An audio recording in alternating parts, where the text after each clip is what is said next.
I wish I never sleep and seize every single day. Spend time with my loved ones, family and friends. All I want for life is to be safe and sound. We're always here with you.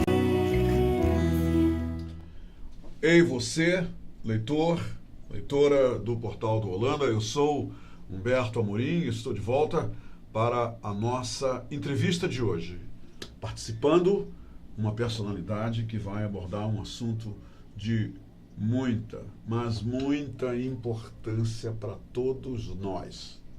Então é aquela história, se você tem sangue quente, essa entrevista lhe interessa, tá? Olha o que eu estou falando para você.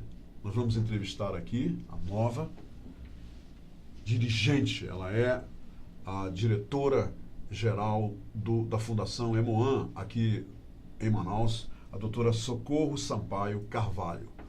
Ela acaba de receber essa missão e veio aqui conversar com a gente sobre essa importantíssima entidade para toda a sociedade. Eu quero dizer para vocês, eu quero passar para vocês, antes de começar a falar com a doutora Socorro, o espírito dessa conversa. É o seguinte, o Emoan, e essa é a minha opinião, o Emoan mantém o banco mais importante do planeta. Mais importante do que todos os bancos que a gente conhece por aí. Normalmente a gente conhece o banco onde, né, a gente deposita e saca dinheiro. Ah, esses bancos são populares, todo mundo conhece, todo mundo vai lá, todo mundo se relaciona com esses bancos. Agora, o banco de sangue do Emoan é de uma importância que vocês, que eu, todos nós, temos que valorizar, mas valorizar mesmo. Sabe por quê? Primeiro, o banco de sangue do Emoan, ele depende da doação, do voluntariado das pessoas. As pessoas voluntariamente doam sangue para o Emoan. Para quê? Vamos saber já já. Por isso que a diretora, a doutora Socorro, está aqui. Então, gente, vejam essa entrevista com esse espírito. Nós vamos falar sobre um banco de sangue. Um banco que é o mais importante do planeta. E ele existe, nós vamos conferir com a doutora Socorro, em todas as cidades do mundo, em todos os países do mundo, em todos os lugares do mundo ele existe. O que diferencia de um local para o outro é o valor que ele recebe das pessoas. Quanto mais valor nós dermos às atividades do Emoan e das pessoas que trabalham no Emoan e dos resultados que perseguem os profissionais do Emoan, quanto mais nós fizermos isso, mais esse banco se tornará valioso. Doutora Socorro Sampaio Carvalho, obrigado, muito obrigado por ter aceito a nossa demanda para essa entrevista. Seja bem-vinda ao Portal do Holanda e desde já boa sorte nessa sua nova missão. A senhora acaba de receber essa missão como a dirigente maior do Emoan. E, antes de mais nada, eu gostaria de saber se a senhora concorda com o que eu acabei de dizer, que é um banco importantíssimo, é o banco mais importante do mundo. E a senhora já aproveita, que eu já falei de baixo, que a senhora nos diz, além dessa questão da doação do sangue, do banco do sangue, quais são as outras missões do Emoan? Bem-vinda, doutora. Obrigada, Humberto. Boa tarde a todos. Obrigada pelo convite. Estou muito honrada por agora estar dirigindo o Emoan. O Emoan, ele é conhecido como o grande banco de sangue do Estado. Mas, na verdade, o Emoan, além de ser o nosso banco de sangue, que é o nosso hemocentro coordenador de todo o Estado, ele atua também atendendo pacientes na área da hematologia. A hematologia, ela lida com as doenças do sangue. As doenças do sangue mais frequentes que nós cuidamos são, dentre as malignas, a leucemia, o linfoma. E dentre as benignas, nós temos anemia falciforme, hemofilias, púrpuras, aplasia de medula e uma série de outras doenças que nós acompanhamos. Doutora, a senhora nos fala, por favor, então, já que a senhora desenhou esse mapa de atividades do EMOAN, quantas pessoas atuam no EMOAN diariamente? Eu imagino que o EMOAN não fecha, né? O EMOAN está ali todos os dias trabalhando, porque todo dia o EMOAN deve ter demandas para sangue. Nos fale sobre isso. Então, o EMOAN ele funciona 24 horas. A área da assistência, né, que é a parte de pacientes, nós internamos pacientes nas enfermarias, então é um hospital. Então, funciona 24 horas com plantão de urgência, plantão do atendimento ao paciente internado. E na área do banco de sangue, né, que é do Hemocentro, tem áreas que funcionam apenas 12 horas e áreas que funcionam 24 horas. Porque, como eu disse, o EMOAN, ele cuida de todo o estado. Então, distribui sangue também para todo o estado.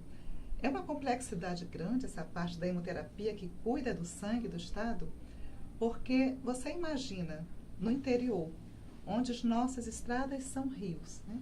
Como que a gente faz para conseguir manter o estoque de sangue no interior do estado? Então, isso lá em 2012, nós fizemos uma análise, né, para melhorar cada vez mais a segurança transfusional de todo o estado. Então, nós trabalhamos da seguinte forma: foram criados 8 hemonúcleos, que são unidades que chamamos de UCT, unidade que colhe e transfunde. Então, são 8 hemonúcleos e mais uma quantidade de agências transfusionais, que são 24. Espalhadas pelo nosso... 44. Espalhadas pelo nosso todo estado. o estado no interior, independente que seja próximo à capital ou mais distante, como Tabatinga, São Gabriel da Cachoeira, né? Então, em qualquer lugar do estado, nós temos uma agência transfusional. Mas, por conta de uma situação para aumentar a segurança do sangue, o governo instituiu o NAT, né, que é o teste de ácidos nucleicos. O que faz o NAT? O NAT, ele vai diminuir a janela imunológica. O que é isso? Eu vou ter a chance de descobrir se tem algum sangue contaminado antes daqueles 70 dias que às vezes você se contaminava e a doença só ia se manifestar no sangue daqui a 70 dias. Hoje essa janela encurtou para análise, para você dar esse diagnóstico com 10 a 12 dias. Ou seja, se você se contaminar hoje, com 10 a 12 dias, já vai dar positivo nesse exame. Quer dizer que a senhora está dizendo que quando uma pessoa doa sangue, esse sangue não é usado imediatamente. Ele passa por todo um processo até ser aprovado para a transfusão. É isso, doutor? Exatamente. Você não pode transfundir um sangue sem estar liberado pela sorologia. O sangue, quando você faz a doação, retirada aquela bolsa de sangue total, então ele vai passar por vários processos, vai centrifugar, separar, né? O plasma, que é o amarelinho, da hemácia, que é a vermelhinha, que são aquelas células por conta de quem precisa ter uma anemia grave, que precisa de transfusão, né? Ou então um sangramento durante uma cirurgia, que seja importante. Então, enquanto isso, em paralelo, a sorologia vai sendo realizada. Então, nós temos vários testes, que são os testes da rotina, da sorologia, e temos esses do NAT, que investiga hepatite, B, C e HIV. Nós estamos agora, nós entramos num projeto piloto da Fiocruz, né, da Biomanguinhos, para o NAT, para a malária, porque nós somos uma área endêmica de malária. Então, por isso, começou aqui esse exame para avaliar. Então, nós já conseguimos diagnosticar 3 casos de malárias que poderiam ser transmitidos pela transfusão. Né? Isso. Então, isso é muito importante porque nós vamos cada vez melhorar a segurança transfusional. E em números, quantas pessoas a senhora tem?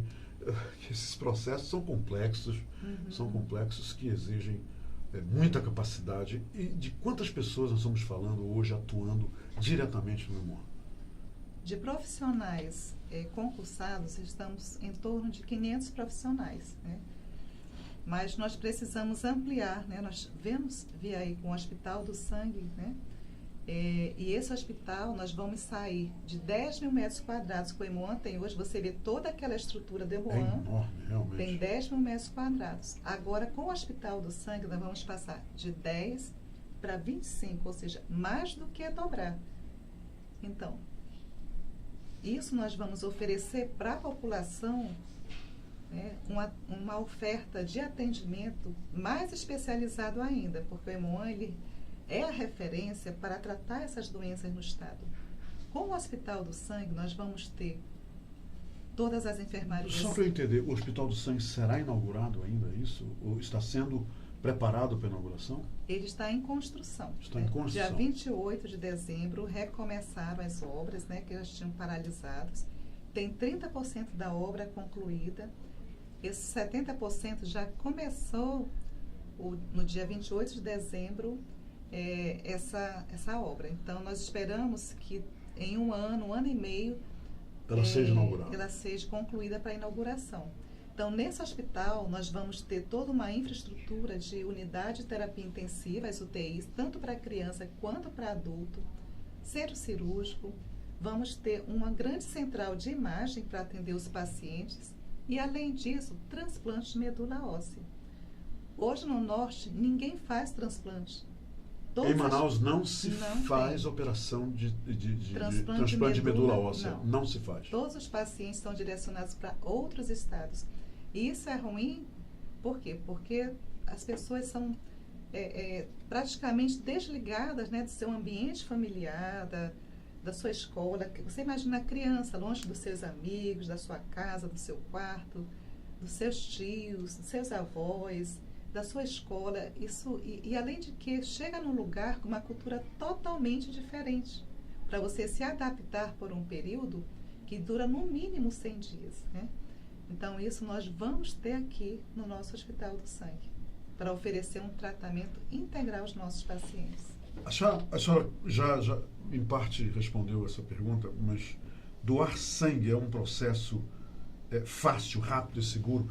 Ele é seguro mesmo, doutora? A senhora diz publicamente que quando você vai doar sangue, você está doando cercado por todos os métodos disponíveis que permitem a segurança deste ato.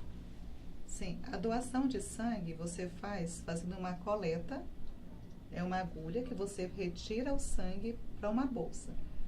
Nada no mundo a gente pode dizer que é isento de risco, né? Pode ter um pouco de hipotensão na hora, mas você fica deitado. Tem as pessoas que são treinadas, né, para prestar o atendimento para os nossos doadores. O doador é entrevistado, ele conversa antes de doar o sangue, Sim. doutora? Então, o processo é assim, você chega na instituição, você passa no setor administrativo para você colocar os seus dados, preenchimentos, passa por uma primeira avaliação, que é o hematócrito, que pode ser tanto hematócrito quanto hemoglobina. No Hemoan nós fazemos o hematócrito. É uma primeira triagem, né? Uma pré-triagem. Então, se não tiver anemia, você dá seguimento. E aí você vai também ver o peso e vai fazer uma triagem clínica com um profissional especializado, já treinado para isso. E é lá que é avaliada a questão se teve alguma exposição, por exemplo, quem foi para uma área de malária, né, que aí não pode doar porque vai ter risco de transfusão, e algumas outras situações que também podem ocorrer, mas é muito sigiloso, né, só a conversa do profissional com o doador. Com o doador. Isso. E é sigiloso, aquela informação, ela é resguardada. Então, a partir daí, se ele passa pela entrevista, ele recebe um lanche para hidratar. Já é o próximo passo, né? Isso. E em seguida ele vai para a sala de coleta. Nessa sala de coleta, ele já leva já tem a sua bolsa com todos preparados para fazer a coleta de sangue para as sorologias, né? E depois que ele tem a cadeira, senta lá e faz a doação, ele lancha novamente antes de sair. E ele só sai depois que ele realmente estiver bem, que vê que não teve nenhuma reação, para poder ser liberado. Qual é o estoque desejado, eu não vou falar ideal, mas desejado de bolsas do Hemoan num período anual? Porque o carnaval está se aproximando aí, daqui a pouco, e a gente sempre soube, nós do jornalismo sabemos que essas épocas de muitas festas tendem a levar a acontecimentos tristes que acabam levando um número maior de pessoas para a necessidade de receber sangue. Qual é o estoque que a senhora almeja ter sempre ali estável dentro do Hemoan, doutora? Um estoque de sangue, ele tem que cobrir 3 dias. E ainda mais para uma cidade como Manaus, né? 3 dias da necessidade diária. Por exemplo, se eu preciso de 150 bolsas de sangue para um dia, então meu estoque tem que ter 450 Quantas a senhora usa por dia hoje, doutora? Normalmente nós usamos mais ou menos umas 400 bolsas, depende do dia também, né? Sim. 300 Eu imagino que no fim de 400. semana deve precisar mais, né, doutora?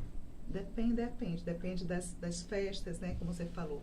Quando começam as festas, infelizmente, né, É preocupante, né, doutora? preocupante. Primeiro porque aumenta a demanda, né, da necessidade de sangue. E segundo porque, por ser feriado, aí tem aquela questão de não funcionar. Mas na parte da coleta de sangue, mesmo ponto facultativo, nós não fechamos. Tem sempre alguém de plantão. Exceto quando nós temos um banco de sangue já com estoque bom. Qual a quantidade que nós precisaríamos? Então, nós fizemos um estudo na época da Copa, que houve aquela Copa aqui. Sim. Então, nesses períodos longos, então nós trabalhamos com 800 amostras, bolsas, né? No dia a dia normal. A senhora está falando de um estoque de um dia, 800 bolsas. Isso. No dia a dia, em torno de 500. Mas nessa época de feriado prolongado, de grandes eventos, nós trabalhamos com estoque de 800 bolsas. Aí há segurança nisso, Para né? dar segurança. Doutora, tipos e grupos sanguíneos, a senhora pode nos dizer a diferença? E outra coisa, eu já aproveito. O que são sangues raros? Tá. Nós temos o nosso sistema do sangue, né? Os mais comuns é o ABO e o RH. Todos nós sabemos do nosso tipo de sangue. Qual é o seu tipo de sangue? Doutora, francamente eu não sei. A senhora acredita? O meu é O positivo. E é o mais comum. Eu não aqui sei no dessa estado. entrevista, eu vou verificar qual é. Mas a gente Ela vai agora fazer. me pegou. Eu vou lá no Hemoan para descobrir isso. Vamos lá no Não, Hemoan. eu sabia, mas faz tanto tempo que me disseram e nunca mais ninguém me perguntou que eu esqueci, tá, doutora? Saí Não, bem? sem problema. Eu saí bem? Saiu ótimo. Então esses dois sistemas são os mais comuns. Tanto que quando alguém pergunta qual é o seu tipo de sangue, você fala, é O positivo, é B positivo, é O negativo, que é o mais raro, né? Assim, AB. E esses são os dois. Mas, na verdade, nós temos mais de 30 sistemas de sangue. Né? Considerados Esses dois, raros. E aí já vem a questão do raro, porque assim, quanto menor número de pessoas que tenham esse tipo de sangue, ele vai sendo considerado mais raro, né? E assim, não é só o ser um sangue O positivo ou negativo.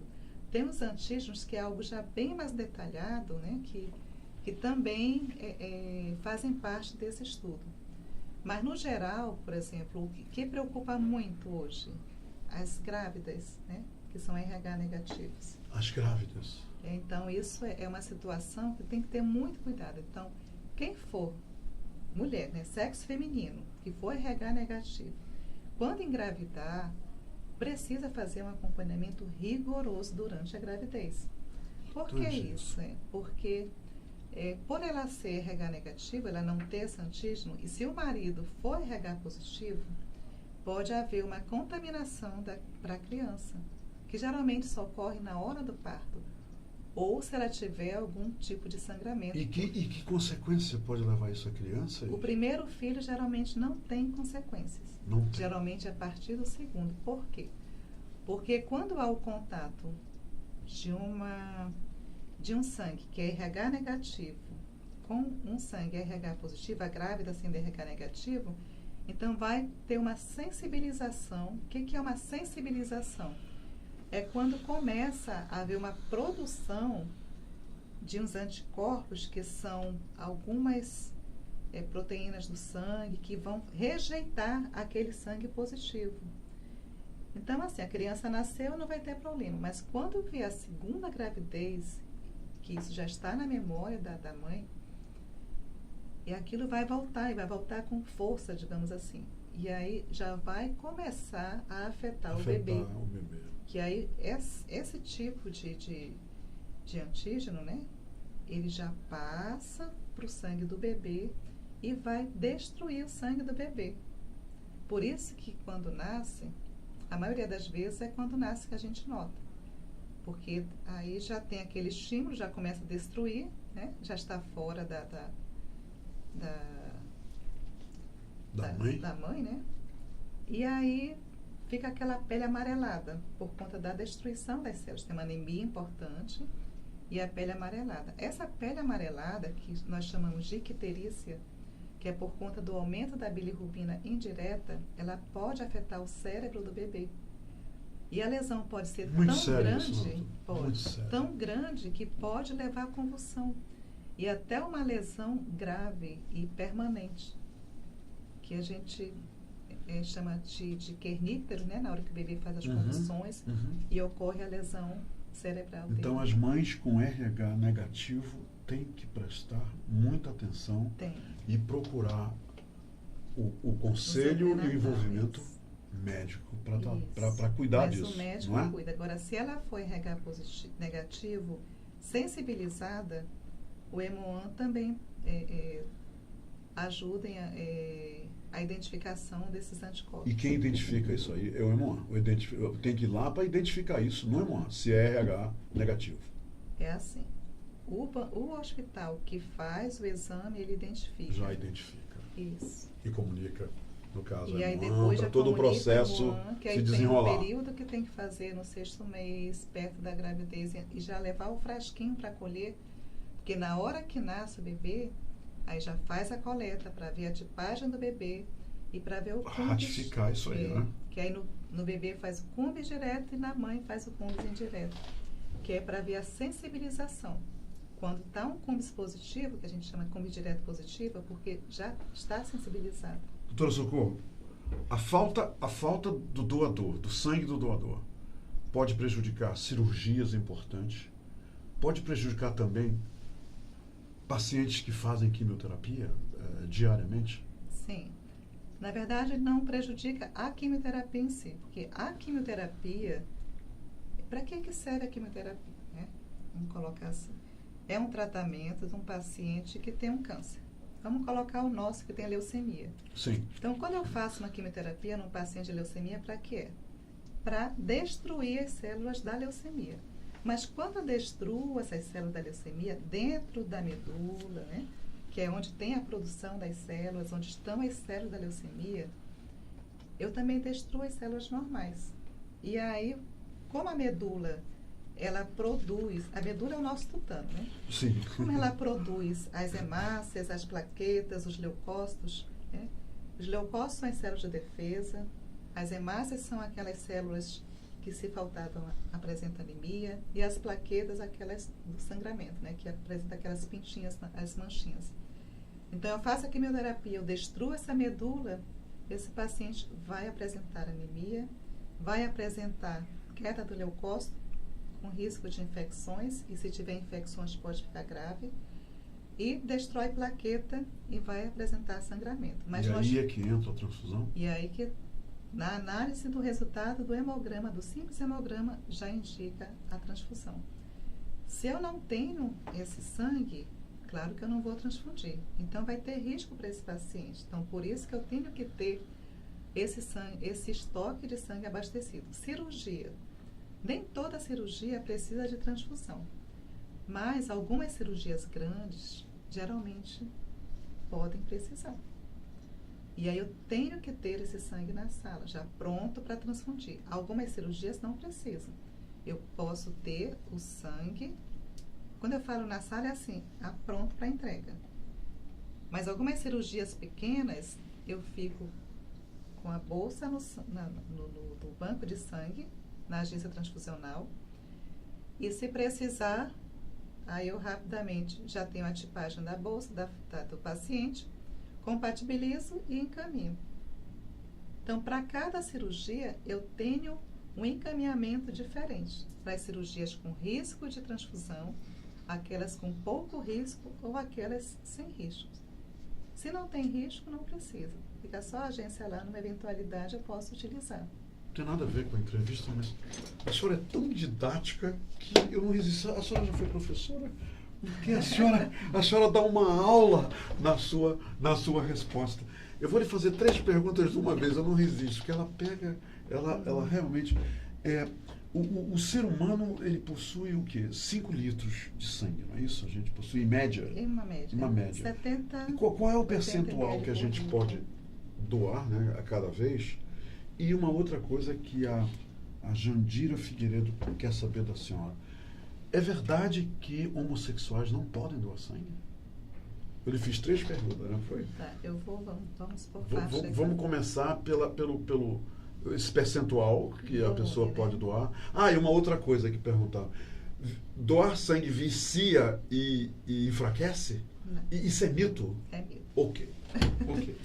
Bom, nós temos uma média de 5 litros, né?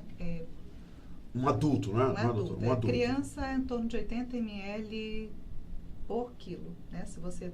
Um recém-nascido, 3 quilos, 80 ml, 240 ml seria o volume.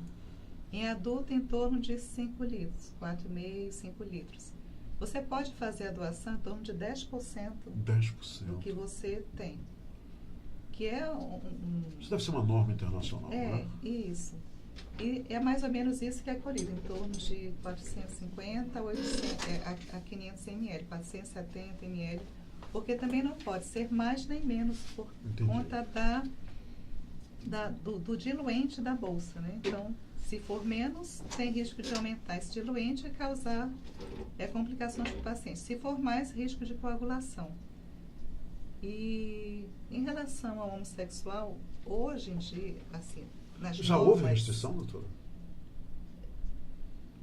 Era assim uma recomendação, mas a norma não recomenda isso, né? Hoje em dia estão revendo algumas normas passadas, né? Para que possa ser feita a doação, mas essa é uma discussão ainda que ainda não, se não me engano, não fechou ainda. Ainda não foi bem resolvida. Mas assim, não tem nada escrito que seja contra. Entendi. Entendi.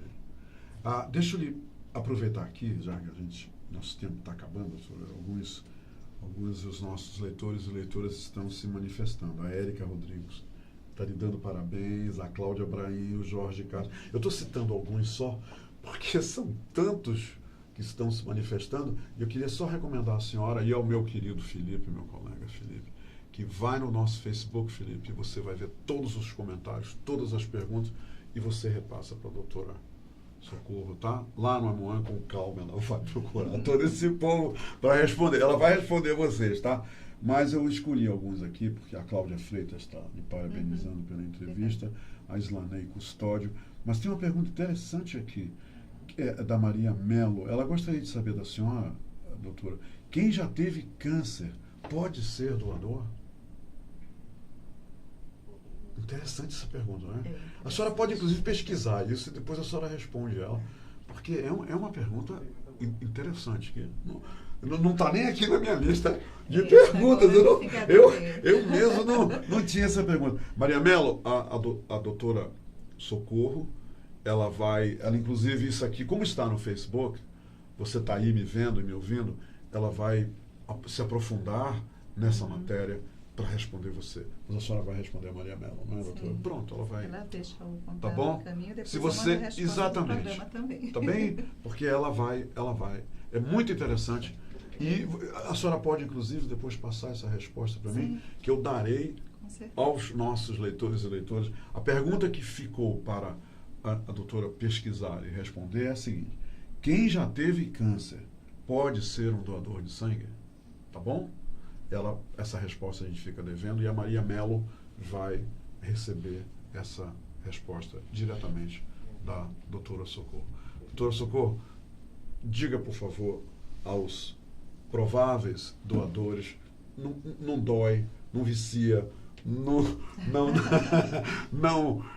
qual foi a outra pergunta que eu lhe fiz? Vicia e enfraquece. E quem quiser doar, quem quiser saber mais, onde é o Emoan e como essas pessoas podem conversar com a senhora? Então, assim, olha, você sendo doador, saiba que você tem a chance de salvar pelo menos 4 pessoas, né? Porque o sangue a gente pode... Doar sangue é mesmo salvar vidas, salvar não é? vidas, né? Então, você Cada pode doador salvar. tem a chance de salvar 4 pessoas 4. por vez. Isso. E, assim, realmente não vicia. É um ato nobre, é voluntário. Não se vende sangue numa porta de uma geladeira, de um supermercado, de onde for.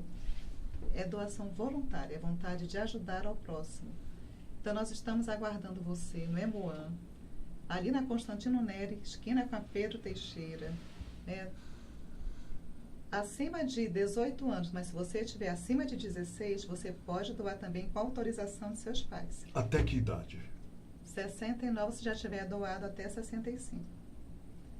70 anos não doa mais. Falei 69.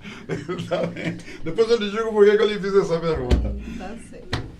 E assim, é muito importante, né? Porque precisamos manter o nosso estoque. É o Estado todo que precisa salvar vidas. E quem está nos vendo nesse momento, que não precisa de sangue, nem pensa que vai precisar, pode passar a precisar a qualquer momento, não é, doutora? Isso. Não é isso? A pessoa, Todos nós alguém da podemos, de família, repente, exatamente, precisar de uma transfusão. Ou um membro da nossa família, não é isso? Um amigo. Exatamente. Ou seja, todos nós estamos propensos a precisar de uma transfusão. Esperamos que não, mas isso a gente não escolhe, né? Claro. Acontece. E dizer que o Emoan, né, tem esse trabalho tanto de todo o Estado, que é um trabalho muito importante.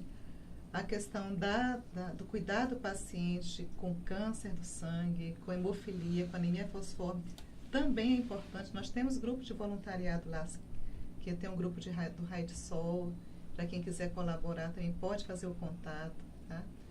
O nosso laboratório, ele é muito bom, é o melhor laboratório de Manaus, né? E o nosso ensino e pesquisa está cada vez crescendo mais. Vamos divulgar o nosso estado para o mundo todo. Então, nós vamos crescer muito na pesquisa também. E nós esperamos você, como doador, né? A gente não quer como paciente, como doador. Como doador, todos nós. Isso. E dizer que estamos também à disposição aqui para vir aqui, para prestar informações para a sociedade sobre o nosso trabalho, sobre as doenças, tá? Você fique à vontade. Obrigado, doutora Socorro. E obrigado mais uma vez, Felipe, pelo seu apoio. É que vocês não estão vendo, ele está aqui, entendeu? Foi o grande artífice, ele desenhou essa entrevista para a gente. E a doutora Socorro pôde vir aqui. Muito obrigado. Portal da Holanda, portas abertas, janelas abertas, porteira aberta para o Emoan. Todas as informações, pode passar para a gente, Felipe sabe disso, que nós iremos com muito entusiasmo divulgar a todos. Leve o meu abraço fraterno a todos os grandes funcionários, servidores do Emoan e o parabéns pelo serviço humanitário que eles prestam sem igual, doutora. Muito obrigada, viu? Muito obrigado. Muito obrigado. Ok, minha gente. Tá aí. Eu acho que você agora deve concordar comigo, né? O maior e mais importante banco do mundo, não tem outro igual, é o banco de sangue do Emoan. Até amanhã.